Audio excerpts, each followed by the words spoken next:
আসসালামু আলাইকুম ও রহমতুল্লাহ। প্রিয় দর্শক, আশা করি মহান রব্বুল আলামিনের দয়ায় সকলে অনেক ভালো আছেন। বিবাহিত জীবনের একটি বিষয় হল স্বামীর সবকিছু স্ত্রীর আর স্ত্রীর সবকিছু স্বামীর। এখন স্বামীর টাকা পয়সার মালিক কি তিনি একা, নাকি এতে কেউ শরিক আছে?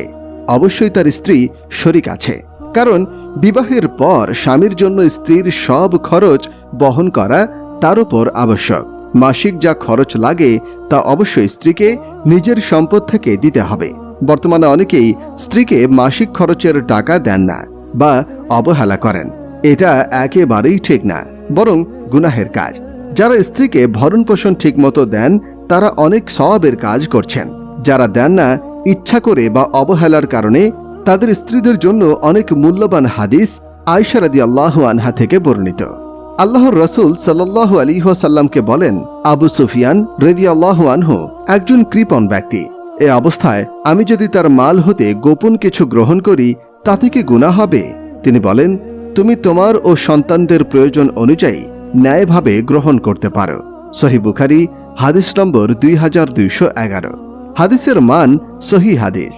বর্তমানে অনেক স্বামী স্ত্রীর কাছ থেকে নিজের পাওনা পুরোপুরি আদায় করলেও স্ত্রীর অধিকার পালনের বিষয়ে সামান্যতম সচেতনতা দেখান না। অনেকে স্ত্রীর প্রয়োজনীয় খরচ দিতেও গড়িমসি করেন, আবার কেউ কেউ স্ত্রীর সাথে দুর্ব্যবহার করেন, যেমন বিভিন্নভাবে ধমক দিয়ে থাকেন। অনেকে তো আবার সর্বোচ্চ কাপুরুষতার পরিচয় দিয়ে স্ত্রীর গায়ে হাত তোলেন, যা কখনোই কাম্য নয়। স্ত্রীদের প্রতি সদাচরণের বিষয়ে নবী সাল্লাল্লাহু আলাইহি ওয়াসাল্লাম বিদায় হজের ভাষণে দীর্ঘ বয়ানের এক পর্যায়ে বলেছিলেন, অতএব তোমরা স্ত্রীদের ব্যাপারে আল্লাহ তাআলাকে ভয় করো, কেননা তোমরা তাদের আল্লাহর আমানত ও প্রতিশ্রুতির সঙ্গে গ্রহণ করেছ এবং তোমরা আল্লাহর হুকুমেই তাদের লজ্জাস্থানকে হালাল হিসেবে পেয়েছ। সহিহ মুসলিম হাদিস 1218। অনেক হাদিসে হযরত সুরাকা ইবনে মালিক রাদিয়াল্লাহু আনহু সূত্রে বর্ণিত, একদা রাসূল সাল্লাল্লাহু আলাইহি ওয়াসাল্লাম খুতবা প্রদানকালে ইরশাদ করেন, তোমাদের মধ্যে সর্বোত্তম ব্যক্তি হল যে অন্যের উপর অত্যাচার করা ছাড়া নিজ পরিবার ও আত্মীয় স্বজন থেকে সব অনিষ্ট দূর করে। আবু দাউদ হাদিস 5120।